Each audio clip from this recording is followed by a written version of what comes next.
All right, in this video, we're going to be talking about the DMR Chapter 7 exponent rules number 4. So the first one here says 9w to the negative fourth, and we know that when we simplify exponential expressions, we cannot have negative exponents in our final answer. So we're going to have to fix that. This is like saying 9 times w to the negative fourth. And I know that this can be rewritten as 1 over w to the positive 4. Once I rewrite that, I want to multiply these back together. So 9 times 1 over w to the fourth is just 9 over w to the fourth.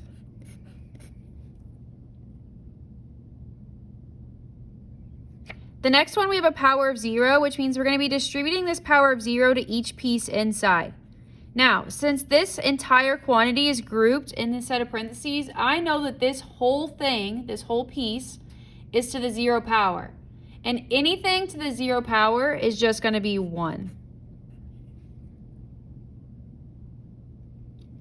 The next one is going to be a power-to-power rule. We're going to distribute this power of 5 to each piece inside. So I really have 2 to the 5th times x cubed to the 5th. And then I can simplify. 2 to the 5th is 32. And then when I do a power-to-power rule, I wanted to multiply my exponents. So 3 times 5 is 15.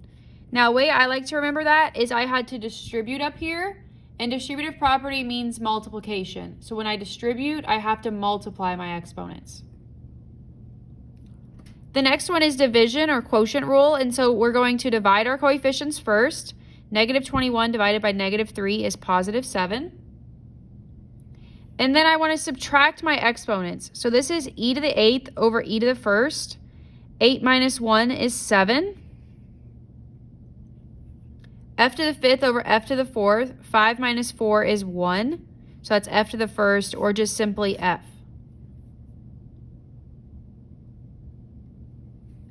The next one here, we have a fraction. And first thing we want to do is pick out all the terms that have negative exponents. So I see the e term has a negative exponent, and I see the h term also has a negative exponent. Okay, so in this case, 2 of our terms are have negative exponents. Sometimes all 4 will, sometimes 1 will. It just depends on the problem. So once you've identified the terms that have negative exponents, you want to move those pieces to the opposite side of the fraction.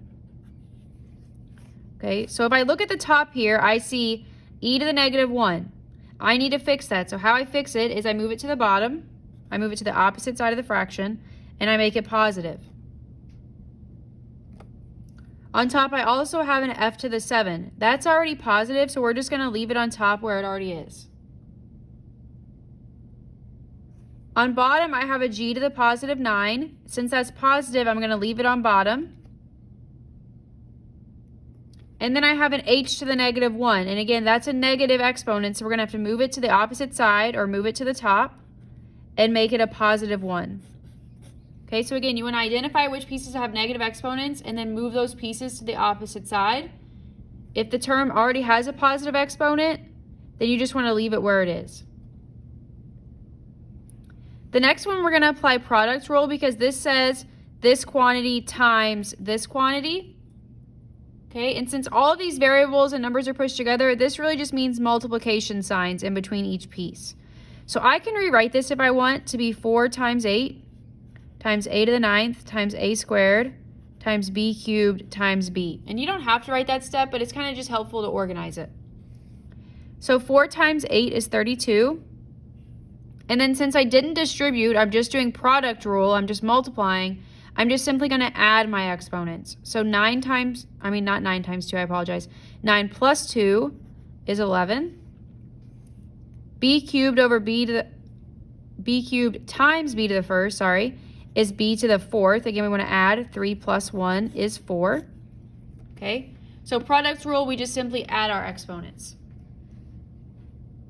The next one is also product rule, so I'm going to add 2 plus 7 plus 4. And so I get 9 to the 13th. Now notice I didn't change the base of 9. The base stays whatever it is, and in this case it's a 9. The only thing you change is the exponent. The next one is kind of similar to number 1. We just have an extra term here. So I'm going to go ahead and break this apart. Negative 10 times x to the 6th times y to the negative 2nd. You can't simplify negative 10 any further or the x to the 6th. However, you can simplify y to the negative 2nd.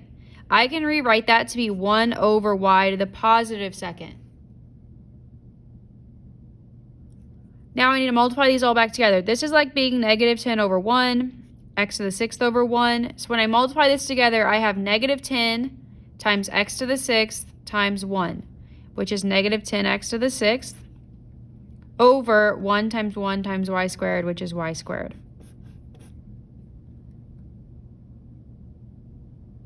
Now the next one has a power of 0, so you're probably thinking, oh, well, that just equals 1. Okay, but remember, this and this are not the same thing. This right here says that the whole quantity, 11x, meaning it's one piece because it's grouped together with the parentheses, this whole thing would be to the 0 power. This right here would equal 1. But since our problem here does not have a set of parentheses, I can actually break this apart to say 11 times x to the 0. And when I break that apart, I see I have an 11 times x to the 0 is 1. And so 11 times 1 is actually just 11. Okay, so if there's no set of parentheses, break it apart and see what each piece is saying. But if there is a set of parentheses, you know that is just going to be 1, like number 2, for example. The next one is another power to power rule. So we're going to distribute this power of 2 to each piece.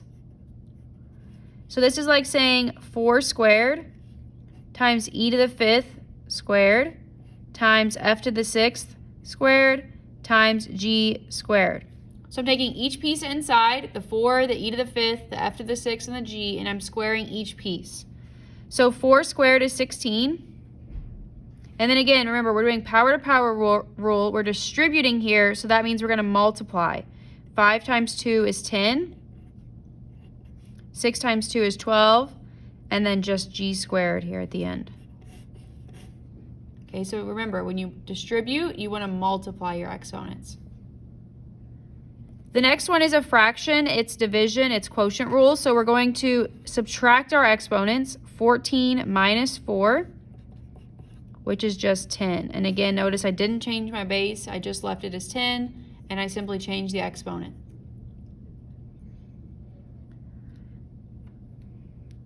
Now the next one we're going to multiply here. So there's 2 ways you can approach this. You can cross simplify at the beginning and then multiply, or you can multiply and simplify at the end. I'm going to go ahead and multiply across, and then I'll simplify at the end.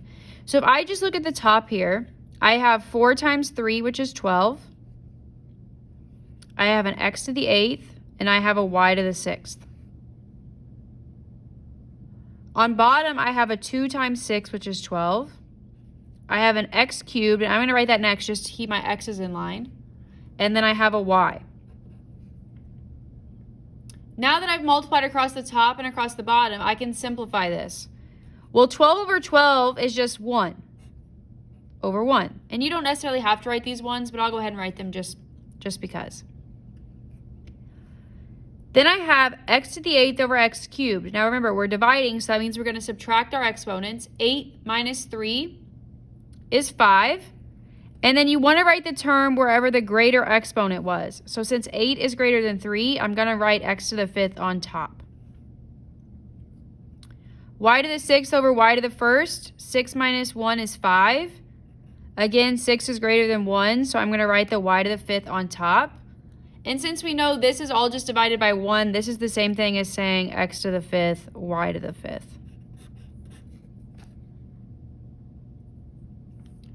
Okay, the bottom section is for you to try. The key is posted in Canvas, so go ahead and give these a try using the 12 we just did up here, and then check yourself using the key that's posted.